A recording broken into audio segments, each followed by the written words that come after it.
സാറേ, ഈ കരിങ്കൊടി കണ്ടാൽ കഴുത്തൊടിയുമോ എന്നാണ് നമ്മളിപ്പോൾ കേൾക്കുന്നത്.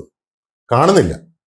കരിങ്കൊടി കാണിച്ചപ്പോ കഴുത്ത് ഒടിയുന്നതായിട്ടോ കഴുത്തിൽ എന്തെങ്കിലും ഭംഗം വന്നതായിട്ടോ പരിക്കേറ്റതായിട്ടോ ഒന്നും നമ്മൾ വിഷ്വൽസിലൊന്നും കാണുന്നില്ല. പക്ഷെ പറയുന്നത് കഴുത്തൊടിഞ്ഞു എന്നാണ്. ശരിക്കും പറഞ്ഞാൽ ഒരു മിനിസ്റ്റർ കരിങ്കൊടി കാണിക്കാൻ പോകുന്ന ഒരു സംഘം പിള്ളേരെ അങ്ങോട്ട് ആക്രമിക്കാൻ പോകുന്നതാണ്.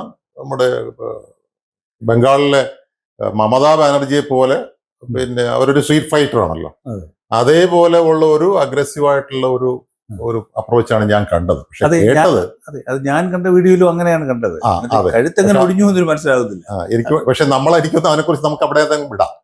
കാരണം നമുക്കിതിന്റെ മറ്റു വശങ്ങളെ കുറിച്ച് സംസാരിക്കുന്നതായിരിക്കും നല്ലതെന്ന് എനിക്ക് തോന്നുന്നത്. കാരണം ഇതിനെക്കുറിച്ച് മീഡിയയിലേക്ക് ഒരുപാട് കാണുകയും കേൾക്കുകയും ചർച്ച ചെയ്യപ്പെടുകയും പെട്ടുകൊണ്ടിരിക്കുകയും ചെയ്യുന്നൊരു ഇഷ്യൂ ആണത്. അതുകൊണ്ട് നമുക്കത് വിടുന്നതായിരിക്കും നല്ലത് എൻ്റെ അഭിപ്രായം. സാർ അത് പറഞ്ഞപ്പോഴാണ് എനിക്കും അത് ഓർമ്മ വന്നത്.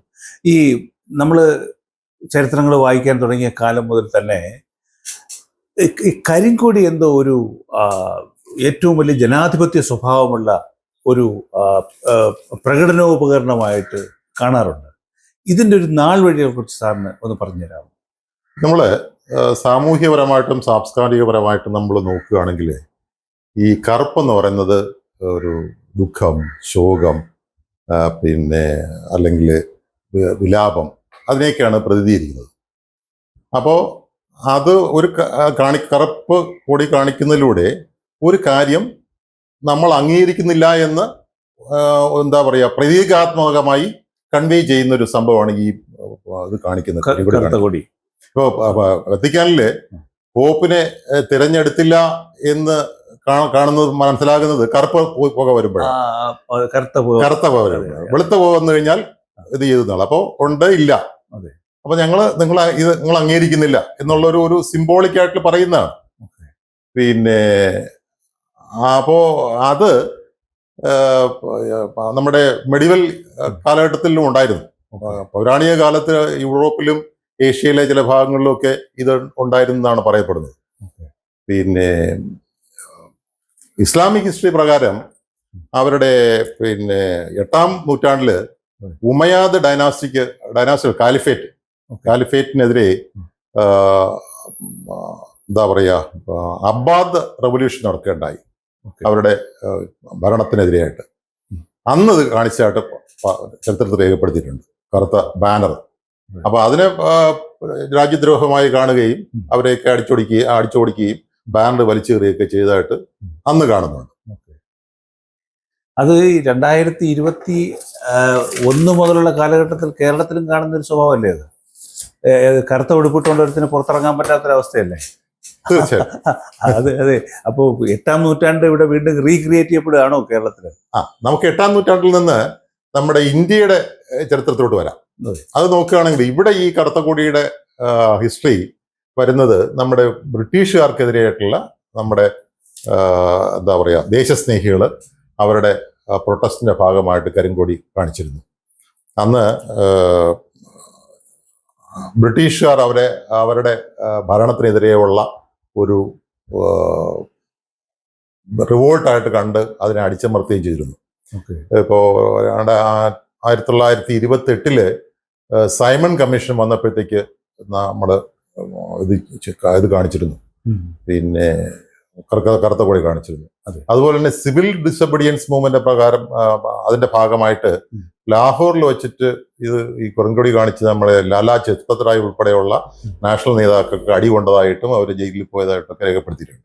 സാർ, ഈ കേരളത്തിലും നമ്മുടെ സ്വാതന്ത്ര്യ സമരമൊക്കെ വളരെ എരിപിരി കൊണ്ടുനിന്ന ഒരു പീരീഡ് ഉണ്ടായിരുന്നു. അപ്പോൾ ഈ കേരളത്തിൽ ഈ കരിങ്കൊടി പ്രയോഗത്തിന്റെ തുടക്കം എവിടെയാണ് എന്ന് അതിന്റെ ഒരു നാൾ വഴികൾ ഒന്ന് ട്രേസ് ചെയ്ത് പറയാൻ പറ്റുമോ? ഇവിടുത്തെ കരിങ്കൊടി പ്രയോഗം ശരിക്കും മലബാറിലാണ് നമ്മൾ കാണുന്നത്. മലബാറിലാണ് തുടങ്ങുന്നത്. സിവിൽ ഡിസൊബീഡിയൻസ് മൂവ്മെന്റിന്റെ ഭാഗമായിട്ട് അന്ന് കരിങ്കൊടി കാണിച്ചിരുന്നു. അന്ന് സെക്ഷൻ 144 പ്രകാരം ആണ് കേസെടുത്തിരുന്നത്. അത് കരുതൽ തടങ്കലിൽ ആൾക്കാരെയൊക്കെ വയ്ക്കുകയും ഒക്കെ. അന്നും പക്ഷേ ഇവരെയൊക്കെ അടിച്ചോടിക്കുന്ന ഒരു സ്റ്റേജ് ഉണ്ടായിരുന്നു എന്ന് എനിക്ക് സംശയമാണ്. പക്ഷെ അത് കരുതലായിട്ട് അവരെയൊക്കെ തലേദിവസമേ അറസ്റ്റ് ചെയ്യുക, അങ്ങനെയൊക്കെയുള്ള കാര്യങ്ങൾ ചെയ്യുന്നതായിട്ട് മനസ്സിലാക്കുന്നുണ്ട്. ഈ കരിങ്കൊടി പ്രയോഗത്തെ നമ്മുടെ ഭരണഘടന ആസ്പദമാക്കി നമുക്ക് അതെങ്ങനെ വീക്ഷിക്കാൻ കഴിയും? സ്വാതന്ത്ര്യാനന്തരം നമ്മുടെ ഭരണഘടന അനുസരിച്ച് ഈ ആക്ടിവിറ്റി അല്ലെങ്കിൽ ഇതൊരു ഫ്രീഡം ഓഫ് എന്താ പറയുക എക്സ്പ്രഷനാണ്. അത് ആർട്ടിക്കിൾ 19(1)(a)യും ബിയും പ്രകാരം സംരക്ഷിക്കപ്പെട്ടിട്ടുള്ള ഒരു ആക്ടിവിറ്റിയാണ്. പിന്നെ ഇത് പ്രതീകാത്മകമായിട്ടുള്ള ഒരു കാര്യമാണ് ചെയ്യുന്നത്. അത് നമ്മുടെ ഒരു ഫ്രീഡം ഓഫ് എക്സ്പ്രഷൻ തന്നെയാണ്. ശരിക്കും ഇങ്ങനെ ഒരു പ്രകടനം ഉണ്ടായാൽ അതിനുള്ള കാര്യത്തെക്കുറിച്ച് ഒരു ചർച്ചയാവാണ് ഉണ്ടാകേണ്ടത്. ചർച്ചയായി എന്തുകൊണ്ടാണ് ഇവരിത് പ്രൊട്ടസ്റ്റ് ചെയ്തത്, അതിനെക്കുറിച്ച് ചർച്ച ചെയ്ത് അതിനൊരു തീരുമാനം ഉണ്ടാക്കുകയാണ് ശരിക്കും വേണ്ടത്. പക്ഷെ അതിന് പകരം ഇവിടെ നേരെ മറിച്ചാണ് നടക്കുന്നത്. കോടതികൾ റിപ്പീറ്റഡ് ആയിട്ട് പറഞ്ഞിട്ടുണ്ട്, ഇത് വ്യക്തമാക്കിയിട്ടുണ്ട്, ഇത് സമാധാനപരമായിട്ടുള്ള കരിങ്കൊടി കാണിക്കലുകളൊക്കെ നിയമപരമാണെന്നും പ്രതിഷേധം മാത്രമാണെന്നും പോലീസ് ആനുപാതികമായിട്ട് മാത്രമേ ഇതിനെതിരെ നടപടികൾ എടുക്കാവൂ എന്നും കോടതികൾ പറഞ്ഞിട്ടുണ്ട്. ഇവിടെ സെക്ഷൻ 143, 188, 341 എന്നീ CRPC സെക്ഷൻസ് പ്രകാരമാണ് ഇവിടെ കേസെടുക്കുന്നതും അവരെ അടിച്ചൊതുക്കുന്നതും അവരെ ജയിലിലാക്കുന്നതും ഒക്കെ ചെയ്യുന്നുണ്ട്. ഇത് ശരിക്കും ജനാധിപത്യ വിരുദ്ധമാണ്. ഇത് ശരിക്കും തടയേണ്ടതാണ്. പക്ഷെ എന്ത് ചെയ്യാം, നമ്മുടെ ഭരണകർത്താക്കൾ തന്നെ ഇതിനെ പ്രോത്സാഹിപ്പിക്കുന്നതാണ് നമ്മൾ കണ്ടത്. ചീഫ് മിനിസ്റ്ററെ പിന്നെ കരിങ്കൊടി കാണിച്ചപ്പോഴത്തേക്ക് പിന്നെ അവിടുത്തെ സഹാക്കള് പൂച്ചട്ടിയെടുത്ത് തലക്കടിക്കുകയും അദ്ദേഹത്തിന്റെ ഗൺമാൻ കെയിനുമായിട്ട് ഇറങ്ങി പട്ടിയെ തല്ലും പോലെ തല്ലുന്നതുമാണ് നമ്മൾ കണ്ടത്. എന്നിട്ട് അതിന് രക്ഷാപ്രവർത്തനം പറയുകയും ചെയ്തു. ശരിക്കും എന്റെ അഭിപ്രായത്തില് ഇദ്ദേഹം ഒരു പട്ടിയെ തല്ലിയിരുന്നെങ്കിൽ ഇയാൾക്കെതിരെ പട്ടി സ്നേഹികൾ കേസെടുത്തേനെ. കഷ്ടകാലത്തിന് അത് മനുഷ്യരെ ആയിപ്പോയി. അതുകൊണ്ട് അദ്ദേഹത്തിനെതിരെ കേസുമില്ല, നടപടിയുമില്ല. ഇതാണ് സംഭവം. സ്റ്റോപ്പ്. സാർ, ഈ ശ്രീമാൻ പിണറായി വിജയൻ നമ്മുടെ മുഖ്യമന്ത്രിയായിട്ട് വന്നതിന് ശേഷമാണ് ഈ കരിങ്കൊടി പ്രകടനം നടത്തുന്നവരെ വളരെ പ്രതികാര ബുദ്ധിയോടുകൂടിയും വളരെ മൃഗീയമായിട്ടും ട്രീറ്റ് ചെയ്യാൻ തുടങ്ങിയത് എന്നൊരു സംശയം പലപ്പോഴും തോന്നിയിട്ടുണ്ട്. എസ്പെഷ്യലി ഈ രണ്ടാം പിണറായി സർക്കാർ വന്നതോടുകൂടി ഇത് വളരെ വളരെ മോശമായ നിലയിലേക്ക് അത് താഴ്ന്നു പോകുന്നോ എന്നൊരു സംശയം എനിക്ക് തോന്നാറുണ്ട്. എന്താണ് സാറിന് അതിനെക്കുറിച്ച് പറയാനുള്ളത്? തീർച്ചയായിട്ടും അത് വളരെ ശരിയാണ്. ഇപ്പോൾ ശരിക്കും പറഞ്ഞാൽ ഒരു കറുത്ത പാൻറ് ഷർട്ടും ഇട്ടിട്ട് പിന്നെ പുറത്തിറങ്ങാൻ പറ്റാത്ത അവസ്ഥയാണ്. അറിയാമല്ലോ, നമ്മുടെ നാമജപ ഘോഷയാത്ര നടത്തിയവരെ വരെ പിടിച്ചകത്തിട്ട് തല്ലി ചതിച്ചു ഈ സർക്കാർ. അപ്പൊ അത് ശരിയാണ്. പക്ഷെ ഇത് നമ്മൾ വേറൊരു ശ്രദ്ധിക്കേണ്ടത്, ഇതിനു മുമ്പ് ഇവിടെ മുഖ്യമന്ത്രിമാര് ഉണ്ടായിട്ടുണ്ട്. ഉമ്മൻചാണ്ടി സാർ ഉണ്ടായിരുന്നു, പിന്നെ കെ കരുണാകരൻ സാർ ഉണ്ടായിരുന്നു. കെ കരുണാകരൻ സാറിന്റെ, എനിക്ക് തോന്നുന്നു കെ കരുണാകരൻ സാറിനെതിരെയാണ് ഏറ്റവും കൂടുതൽ ഈ കരിങ്കൊടി പ്രയോഗം നടത്തിയിട്ടുള്ളത്. അത് ഇവര് തന്നെ നടത്തിയിട്ടുള്ളത്. പക്ഷെ അന്നൊക്കെ അദ്ദേഹം അത് വളരെ സ്പോർട്ടിംഗ് ആയിട്ട് എടുക്കുകയും പിന്നെ അതൊരു പ്രതിഷേധമായി കണക്കാക്കുകയും അതിനുവേണ്ട മുൻകരുതലുകൾ എടുക്കുകയും ചെയ്തു. അല്ലാതെ ഇതുപോലെ അടിച്ചൊതുക്കുകയും ഇവരൊക്കെ ഈ കേസ് എടുക്കുക എന്ന് പറഞ്ഞാൽ ചെറിയ പരിപാടിയല്ലേ. കേസ് എടുത്താൽ പിന്നെ ഇവര് മുഴുക്കെ ഈ കോടതി കയറി ഇറങ്ങണം. ഈ അറിയാമല്ലോ കോടതിയുടെ പിന്നെ എന്താ പറയാ ടാർഡി അപ്രോച്ച്. അപ്പൊ അത് ഇവര് ജീവിതകാലം മുഴുക്കെ ഈ കോടതി കയറി ഇറങ്ങേണ്ട അവസ്ഥ വരും. എനിക്കൊന്ന് ഈ രണ്ട് സർക്കാരുകളും കൂടെ എടുത്ത കേസ് ഇങ്ങനെയുള്ള കാര്യങ്ങളിൽ പ്രതിഷേധത്തിനെതിരെ എടുത്ത കേസുകൾ നമ്മുടെ കേരളത്തിൽ ഇത്രയും കാലം എടുത്തിട്ടുള്ള കേസുകളെക്കാട്ടി കൂടുമെന്നാണ് എന്റെ അഭിപ്രായം. അത്രത്തോളം മോശമായിട്ടൊരു അപ്രോച്ചാണ് ഇവരെടുത്തിരുന്നതെന്ന് എനിക്ക് പറയേണ്ടി വരും. അല്ല, അതിന് വേറൊരു തലം കൂടി ഉണ്ട് സാറേ. ഈ കേസ് നിലനിൽക്കുന്നിടത്തോളം കാലം ഈ ഒരു ചെറുപ്പക്കാരന് വിദേശത്ത് പോകാനോ ഒരു ഗവൺമെന്റ് ഡിപ്പാർട്ട്മെന്റോ അല്ലെങ്കിൽ ഒരു പബ്ലിക് സർവീസ് സെക്ടർ കമ്മിറ്റിയോ ജോലി പോലും കിട്ടത്തില്ല. കാരണം പോലീസ് ക്ലിയറൻസ് കിട്ടത്തിലേക്കുള്ള കാര്യങ്ങളുണ്ട്. ശരിയാണ് തീർച്ചയായിട്ടും. ഇത് ഈ പ്രതിഷേധം ഭരണത്തിനെതിരെയുള്ള ഒരു ഭീഷണിയല്ലെന്നും ഇത് അവകാശങ്ങൾ അല്ലെങ്കിൽ അവരുടെ അഭിപ്രായങ്ങൾ രേഖപ്പെടുത്താനുള്ള ഒരു ഉപാധിയാണെന്നും കണ്ട് അത് ആ രീതിയിൽ അങ്ങ് എടുത്താൽ മതി. ശരിക്കും ഈ പോലീസാണിത് ഈ പ്രശ്നം ഉണ്ടാക്കുന്നത്. ഇവരെ പോയി പ്രതിഷേധം നടത്താൻ വരുന്നവരെ പിടിച്ചു മാറ്റുക, തള്ളിയിടുക, അടിച്ചോടിക്കുക, ഇങ്ങനെയൊക്കെയുള്ള ഒരു ബീഭത്സമായിട്ടുള്ള കാര്യങ്ങളല്ലേ നമ്മൾ കാണുന്നത്. അപ്പൊ അവരാണ്. അതേസമയം ഈ പ്രതിഷേധിക്കാൻ വരുന്ന ആൾക്കാർക്ക് ഒരു പർട്ടിക്കുലർ സ്പേസ് കൊടുക്കുക. നിങ്ങൾ അവിടെ നിന്ന് പ്രതിഷേധിച്ചോളൂ, കരിങ്കൊടി വീശിക്കോളൂ, വിശുകൊള്ളുന്ന അവർ പറയണമെന്നല്ല ഞാൻ പറയണത്. ഒരു പർട്ടിക്കുലർ പ്ലേസ് കൊടുക്കുക, അവിടെ നിന്ന് ചെയ്യാൻ പറഞ്ഞു കഴിഞ്ഞാൽ അവർ വീശിയിട്ട് അവരങ്ങ് പോകും. ഇവര് ഈ ആർക്കെതിരെയാണോ ചെയ്യുന്നത് അവര് വളരെ മോഡിയെ പോലെയോ കരുണാകരനെ പോലെയോ കരുണാകരൻ സാറിനെ പോലെയുള്ള അപ്രോച്ച് എടുത്താൽ മതി. അവർ വെറുതെ കൈ കാണിച്ച് ഒരു ചിരിയും ചിരിച്ച് ഒരു കണ്ണുറുക്കി പോയി കഴിഞ്ഞു കഴിഞ്ഞാല് ഇത് വളരെ ഈസി ആയിട്ട് തീർന്നു പോകാൻ പറ്റുന്ന കാര്യം. അതിനെയാണ് ഇവിടെ ഇട്ട് വഷളാക്കി ഇവിടുത്തെ ചെറുപ്പക്കാരുടെയൊക്കെ ഭാവി നശിപ്പിച്ച് ഇത്തരത്തിലാക്കുന്നത്. സാറ് പറഞ്ഞത് വളരെ കൃത്യമാണ്. കാരണം ഡൽഹിയിൽ ജന്തർ മന്ദർ ഇതിനു വേണ്ടിയുള്ള സ്ഥലമാണ്. പ്രകടനക്കാർക്ക് വരികയോ കരിക്കൊടി കാണിക്കുകയോ മുദ്രാവാക്യം വിളിക്കുകയോ പോലീസ് ഇടപെടുകയില്ല. അവർ പക്ഷേ ഒരു വയലന്റ് സ്റ്റൈലിലേക്ക് പോയി കഴിഞ്ഞാൽ മാത്രമേ അവിടെ ഇടപെടാറുള്ളൂ. എല്ലാം വളരെ അവർക്ക് ഓരോരുത്തർക്കും ഡെമോൺസ്ട്രേറ്റ് ചെയ്യാനും ഒക്കെ ഉള്ള എല്ലാ സ്പേസും അവിടെ അവർ പ്രൊവൈഡ് ചെയ്യുന്നുണ്ട്. അതുപോലെ എന്തുകൊണ്ട് നമുക്ക് കേരളത്തിൽ ചെയ്തുകൂടാ? തീർച്ചയായിട്ടും. ഇത് ഡൽഹിയിൽ മാത്രമല്ല, മറ്റ് സ്റ്റേറ്റുകളിലും ഒക്കെ ഇതുണ്ട്.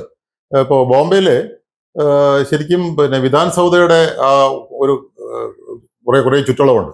ആ ഭാഗത്തേക്കൊന്നും പ്രൊട്ടസ്റ്റും ഒന്നും നടത്താൻ പറ്റില്ല. ഇത് പ്രകടനങ്ങളൊക്കെ ചർച്ച് ഗേറ്റിന്റെ അവിടെ വരെ പോകാൻ പറ്റുള്ളൂ.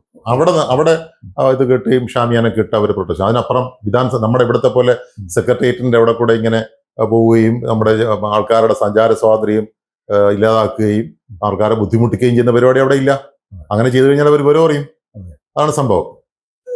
ഞാൻ ഒരു സംശയം ചോദിച്ചോട്ടെ സാറേ, സാറും പബ്ലിക് സെക്ടറിൽ ഉണ്ടായിരുന്ന ഒരാളാണല്ലോ. സാറിന്റെ ജീവിതത്തിൽ ഇങ്ങനെ ഏതെങ്കിലും ഒരു അനുഭവം ഉണ്ടായിട്ടുണ്ടോ? അങ്ങനെ ഉണ്ടെങ്കിൽ അതൊന്ന് വിശദീകരിക്കാമോ? തീർച്ചയായിട്ടും. ഇതിനകത്ത് ഈ കരിങ്കൊടിയുടെ കാര്യം പറയുമ്പോൾ എൻ്റെ മനസ്സിൽ വരുന്നത്, ഞാൻ അഹമ്മദാബാദിൽ ഉള്ളപ്പോൾ ഒരു വിസിറ്റിന് പോയതാണ്. അവിടുത്തെ ഒരു വിസിറ്റിന് പോയതാണ്, അതായത് ഒഫീഷ്യലായിട്ട്. അപ്പോൾ അവിടെ ഒരു NSS ഉണ്ട് അഹമ്മദാബാദിൽ. അപ്പോൾ അവരിങ്ങനെ ഈ SLC പാസ്സായ പിള്ളേർക്ക് അവാർഡ് കൊടുക്കുകയൊക്കെ ചെയ്യുന്ന ഒരു ആനുവൽ ഫംഗ്ഷൻ. അപ്പം ഞാൻ അന്ന് അവിടെ ഉള്ളപ്പോൾ ഒരു ദിവസം അവിടെ ആനുവൽ ഫംഗ്ഷൻ ഉള്ള ദിവസമായിരുന്നു. അപ്പം നമ്മുടെ കൂടെ ഉള്ളവർ എന്നെ അവിടെ കൊണ്ടുപോയി ഞങ്ങൾ അവിടുത്തെ ഭാരവാഹികളുമായിട്ട് സംസാരിച്ചപ്പോൾ അവരൊരു വളരെ രസകരമായിട്ടൊരു കാര്യം പറഞ്ഞു. അതായത് നമ്മളെ പോകുന്നതിന് 2 വർഷങ്ങൾക്ക് മുമ്പുള്ള ഒരു ഫംഗ്ഷന്, ഇതേപോലൊരു ഫംഗ്ഷന് അവര് മുഖ്യ അതിഥിയായിട്ട് ക്ഷണിച്ചിരുന്നത് MA ബേബിയാണ്. MA ബേബി അന്ന് ഇവിടുത്തെ കേരളത്തിലെ വിദ്യാഭ്യാസ മന്ത്രിയായിരുന്നു. അദ്ദേഹത്തെ വിളിച്ചു. അദ്ദേഹം പോവാന്ന് പറഞ്ഞു. അവർ പ്രോഗ്രാം എല്ലാം ഫിക്സ് ചെയ്ത് കഴിഞ്ഞപ്പോഴത്തേക്ക് ഇവിടെ ഇന്റലിജൻസ് റിപ്പോർട്ട് ഗവൺമെന്റിന് പോയി ഈ MA ബേബി അവിടെ അഹമ്മദാബാദിൽ പോയി കഴിഞ്ഞാൽ അവിടെ കരിങ്കൊടി കാണിക്കും. കാരണം അതിന് മുമ്പത്തെ വർഷം ഇവിടെ മോഡിജി ഇവിടെ വന്നപ്പോൾ അദ്ദേഹത്തിനെതിരെ ഇവര് കമ്മ്യൂണിസ്റ്റുകാർ ഇത് കാണിച്ചിരുന്നു, കരിങ്കൊടി കാണിച്ചിരുന്നു. അതുകൊണ്ട് അതിന്റെ റിട്ടാലിയേഷനായിട്ട് അവിടെ അതുണ്ടാകും. അതുകൊണ്ട് പോണ്ട എന്ന് ഇവർ തീരുമാനിച്ചു. അപ്പൊ ഈ ഓർഗനൈസേഴ്സ് ഒരു ഇതിലായി. അപ്പൊ അവര് അവിടുത്തെ സെക്രട്ടേറിയറ്റില്, ഗുജറാത്തിന്റെ സെക്രട്ടേറിയറ്റിൽ ഒരു കൂട് മലയാളി IAS ഓഫീസേഴ്സ് ഉണ്ട്. അപ്പൊ അതില് അവരെല്ലാം അവരുടെ അടുത്ത് സംസാരിച്ചപ്പോൾ അവര് നിങ്ങൾ ഇവിടെ മോഡിയോട് സംസാരിക്കുന്നു. അപ്പൊ അദ്ദേഹം മോഡിയുടെ അടുത്ത് കൊണ്ടുപോയി. മോഡിയുടെ കൊണ്ടുപോയപ്പോഴത്തേക്ക് ചോദിച്ചു, ഇതാണ് സംഭവം. അപ്പൊ പറഞ്ഞു, നിങ്ങളുടെ ഏത് മിനിസ്റ്ററാണ്? അല്ല, അപ്പൊ അദ്ദേഹം പറഞ്ഞത്, ഇങ്ങനെ ഇവിടെ നമ്മുടെ ഇത് എന്താണ് അതിദൈവോഭവയാണ്. ഇവിടെ നിങ്ങളുടെ സ്റ്റേറ്റിൽ പോലെ കരിങ്കൊടിയും അങ്ങനെയുള്ളതൊന്നും ചെയ്യില്ല. അത് നിങ്ങൾക്ക് ഇത്രയും നാളായിട്ട് അറിയില്ലേ. പക്ഷെ പോട്ടെ, നിങ്ങളുടെ ഏത് മിനിസ്റ്ററാണ് ഇവിടെ വരാനിരുന്നതെന്ന് ചോദിച്ചു. അദ്ദേഹത്തിന്റെ പോർട്ട്ഫോളിയോ എന്താണെന്ന് ചോദിച്ചു. അപ്പൊ വിദ്യാഭ്യാസ മന്ത്രിയാണെന്ന്. അപ്പോൾ അദ്ദേഹം ഉടനെ സെക്രട്ടറിയോട് പറഞ്ഞു, അവിടുത്തെ വിദ്യാഭ്യാസ മന്ത്രിയെ വിളിച്ചു കൊടുക്കാം. അദ്ദേഹത്തോട് സംസാരിച്ചു, എന്താണ് ഇവരുടെ ഈ പ്രോഗ്രാമിന്റെ അന്ന് എന്താ പ്രോഗ്രാം എന്ന് ചോദിച്ചു. അപ്പോൾ അദ്ദേഹം പറഞ്ഞു, എന്തോ ഒരു പ്രോഗ്രാം ഇവിടെ ഉണ്ടെന്ന് പറഞ്ഞു. അപ്പൊ പറഞ്ഞു, you cancel that programme and attend this Malayali association NSS function, they will come and invite you. അത്രയും വാക്കുകൾ മാത്രമേ പറഞ്ഞോളൂ. അവിടുത്തെ മിനിസ്റ്റർ വന്ന് ഉദ്ഘാടനം ചെയ്തു. ഇതൊരു വളരെ വളരെ രസകരമായിട്ട് എനിക്ക് തോന്നി ശരിക്കും. അതാണ് ഇതിന്റെ ഒരു അനുഭവം. ഒരുപാട് അനുഭവങ്ങൾ ഈ കരിങ്കൊടിയല്ല, ഇതുമായിട്ട് ബന്ധപ്പെട്ട് ഒരുപാടുണ്ട്. പക്ഷെ നമ്മുടെ സബ്ജക്ട് അതല്ലാത്തതുകൊണ്ട് അത് പറയുന്നില്ല. അതായത് സാറ് പറഞ്ഞിരുന്നത് ഇത്രയേ ഉള്ളൂ. ഈ കരിങ്കൊടി ഒരു വലിയ ശാപമായിട്ട് നമ്മുടെ കേരളത്തെ പിന്തുടർന്നുകൊണ്ടിരിക്കുകയാണ്. ഗുജറാത്തിന്റെ എക്സാമ്പിൾ കണ്ടു പഠിച്ചു കഴിഞ്ഞാൽ ഒരുപക്ഷെ നമുക്കും ഒരു വികസിത കേരളം എന്നുള്ള സ്വപ്നത്തിലേക്ക് വീണ്ടും എത്താൻ ചിലപ്പോൾ കഴിയും. അവിടുത്തെ എക്സാമ്പിൾ നമ്മൾ കണ്ടു പഠിക്കേണ്ടതാണ്. അത് പലതും നമ്മൾ കണ്ടുപിടിച്ച അതിന് പ്രശ്നങ്ങളും ഉണ്ടായി. അത് ചെയ്തവരെ പ്രശ്നത്തിലുമാക്കിയിട്ടുണ്ട്. എന്തായിരുന്നാലും ഇതെങ്കിലും അറ്റ്ലീസ്റ്റ് നമ്മളൊന്ന് കണ്ടുപിടിക്കുന്നത് നന്നായിരിക്കും. Let us hope for the best. Yes.